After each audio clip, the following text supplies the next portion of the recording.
अध्याय 24 प्रकाश। ये एक सूरा है जिसे हमने उतारा तथा अनिवार्य किया है और उतारी हैं इसमें बहुत सी खुली आयतें, निशानियां, ताकि तुम शिक्षा ग्रहण करो।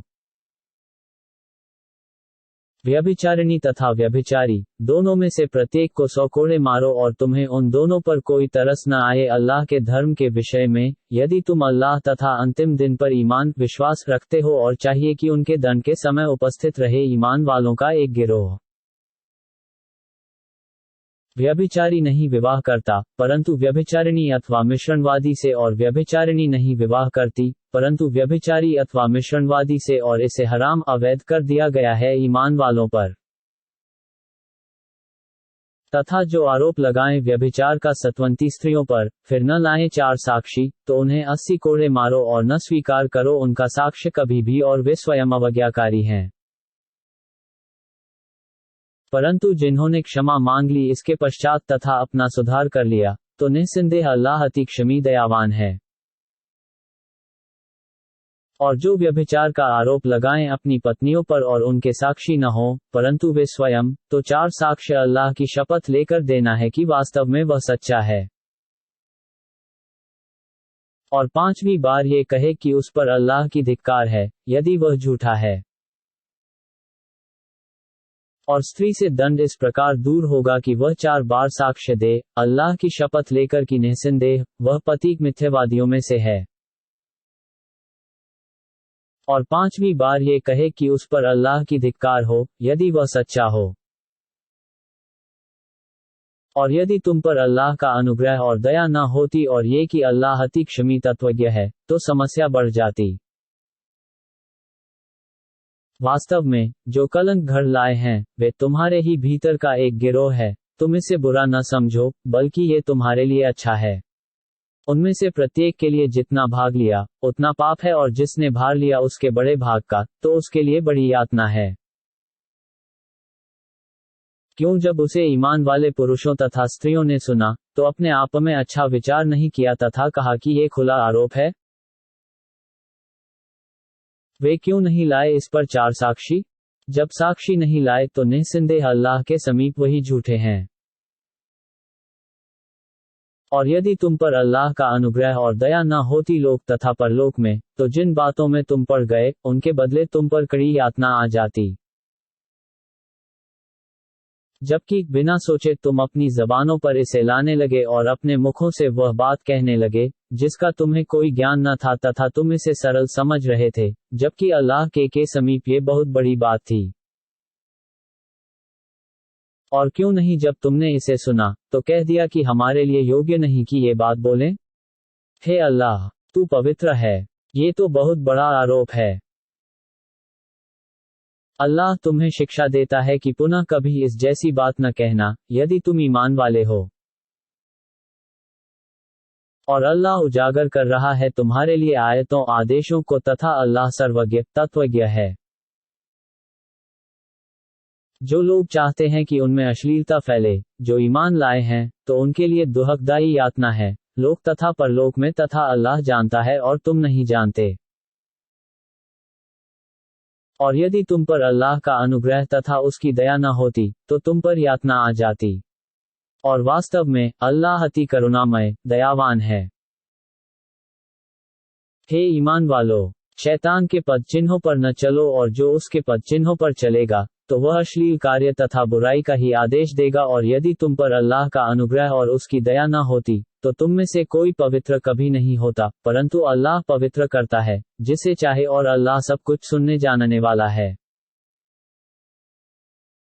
और न शपथ ले तुम में से धनी और सुखी की नहीं देंगे समीपवर्तियों तथा निर्धनों को, और उन्हें जो हिजरत कर गए अल्लाह की राह में, और चाहिए कि क्षमा कर दे तथा जाने दें।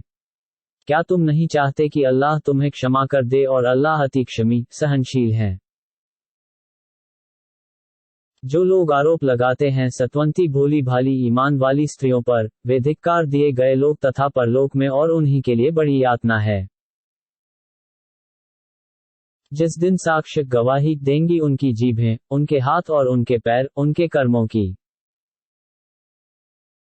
उस दिन अल्लाह उन्हें उनका पूरा न्यायपूर्वक बदला देगा तथा वे जान लेंगे कि अल्लाह ही सत्य तथा सच को उजागर करने वाला है। अपवित्र स्त्रियां अपवित्र पुरुषों के लिए हैं तथा अपवित्र पुरुष अपवित्र स्त्रियों के लिए, और पवित्र स्त्रियां पवित्र पुरुषों के लिए हैं तथा पवित्र पुरुष पवित्र स्त्रियों के लिए। वही निर्दोष हैं उन बातों से जो वे कहते हैं। उन्हीं के लिए क्षमा तथा सम्मानित जीविका है। हे ईमान वालों, मत प्रवेश करो किसी घर में अपने घरों के सिवा, यहाँ तक कि अनुमति ले लो और उनके वासियों को सलाम कर लो, ये तुम्हारे लिए उत्तम है, ताकि तुम याद रखो। और यदि उनमें किसी को न पाओ तो उनमें प्रवेश न करो, यहाँ तक कि तुम्हें अनुमति दे दी जाए, और यदि तुमसे कहा जाए कि वापस हो जाओ तो वापस हो जाओ, ये तुम्हारे लिए अधिक पवित्र है तथा अल्लाह जो कुछ तुम करते हो भली भांति जानने वाला है। तुम पर कोई दोष नहीं है कि प्रवेश करो निर्जन घरों में जिनमें तुम्हारा सामान हो, और अल्लाह जानता है जो कुछ तुम बोलते हो और जो मन में रखते हो। हे नबी, आप ईमान वालों से कहें कि अपनी आंखें नीची रखें और अपने गुप्तांगों की रक्षा करें, ये उनके लिए अधिक पवित्र है। वास्तव में अल्लाह सूचित है उससे जो कुछ वे कर रहे हैं। और ईमान वालियों से कहें कि अपनी आंखें नीची रखें और अपने गुप्तांगों की रक्षा करें और अपनी शोभा का प्रदर्शन न करें सिवाय उसके जो प्रकट हो जाए, तथा अपनी ओढ़नियां अपने वक्षस्थलों सीनों पर डाली रहें, और अपनी शोभा का प्रदर्शन न करें परंतु अपने पतियों के लिए अथवा अपने पिताओं अथवा अपने ससुरों के लिए अथवा अपने पुत्रों अथवा अपने पति के पुत्रों के लिए अथवा अपने भाइयों अथवा भतीजों अथवा अपने भांजों के लिए अथवा अपनी स्त्रियों अथवा अपने दास दासियों अथवा ऐसे अधीन पुरुषों के लिए जो किसी और प्रकार का प्रयोजन न रखते हों, अथवा उन बच्चों के लिए जो स्त्रियों की गुप्त बातें न जानते हों और अपने पैर धरती पर मारती हुई न चलें कि उसका ज्ञान हो जाए जो शोभा उन्होंने छुपा रखी है। और तुम सब मिलकर अल्लाह से क्षमा मांगो, हे ईमान वालों, ताकि तुम सफल हो जाओ। तथा तुम विवाह कर दो अपने में से अविवाहित पुरुषों तथा स्त्रियों का और अपने सदाचारी दासों और अपनी दासियों का, यदि वे निर्धन होंगे तो अल्लाह उन्हें धनी बना देगा अपने अनुग्रह से, और अल्लाह उदार सर्वज्ञ है। और उन्हें पवित्र रहना चाहिए जो विवाह करने का सामर्थ्य नहीं रखते, यहाँ तक कि उन्हें धनी कर दे अल्लाह अपने अनुग्रह से, तथा जो स्वाधीनता लेख की मांग करें तुम्हारे दास दासियों में से, तो तुम उन्हें लिख दो यदि तुम उनमें कुछ भलाई जानो, और उन्हें अल्लाह के उस माल से दो जो उसने तुम्हें प्रदान किया है, तथा बाध्य न करो अपनी दासियों को व्यभिचार पर जब वे पवित्र रहना चाहती हैं, ताकि तुम सांसारिक जीवन का लाभ प्राप्त करो। और जो उन्हें बाध्य करेगा तो अल्लाह उनके बाध्य किए जाने के पश्चात अति क्षमी दयावान है।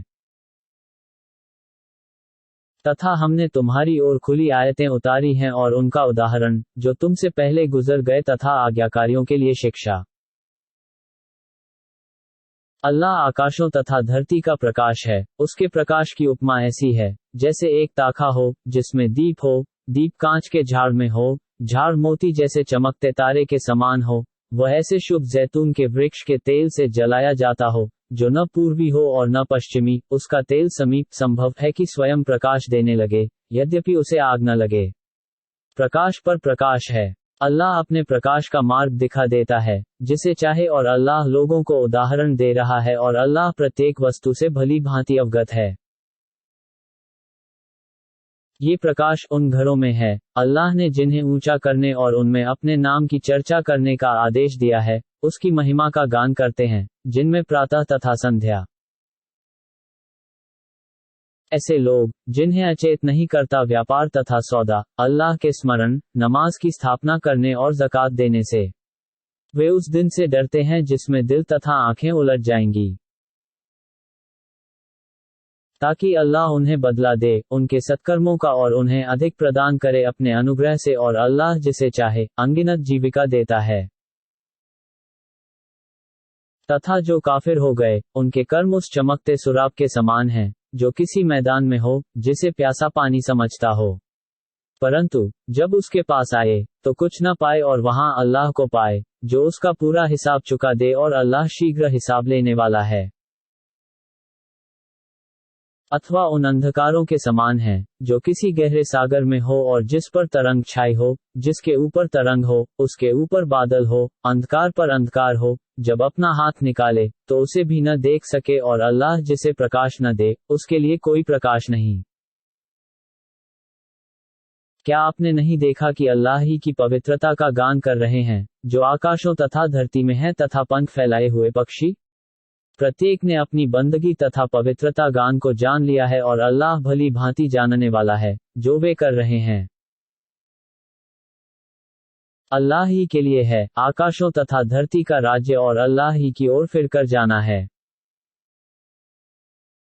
क्या आपने नहीं देखा कि अल्लाह बादलों को चलाता है, फिर उन्हें परस्पर मिला देता है, फिर उन्हें घनघोर मेघ बना देता है, फिर आप देखते हैं बूंद को उसके मध्य से निकलती हुई और वही पर्वतों जैसे बादल से ओले बरसाता है, फिर जिस पर चाहे आपदा उतारता है और जिससे चाहे फेर देता है। उसकी बिजली की चमक संभव है कि आंखों को उचक ले। अल्लाह ही रात और दिन को बदलता है। बेशक इसमें बड़ी शिक्षा है समझ बूझ वालों के लिए। अल्लाह ही ने प्रत्येक जीवधारी को पानी से पैदा किया है, तो उनमें से कुछ अपने पेट के बल चलते हैं और कुछ 2 पैर पर तथा कुछ 4 पैर पर चलते हैं। अल्लाह जो चाहे पैदा करता है, वास्तव में वह जो चाहे कर सकता है। हमने खुली आयतें कुरान अवतरित कर दी हैं और अल्लाह जिसे चाहता है सुपथ दिखा देता है।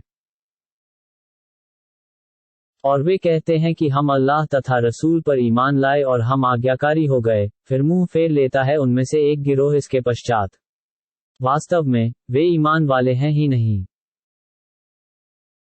और जब बुलाए जाते हैं अल्लाह तथा उसके रसूल की ओर ताकि रसूल निर्णय कर दें उनके बीच विवाद का, तो अकस्मात उनमें से एक गिरोह मुंह फेर लेता है।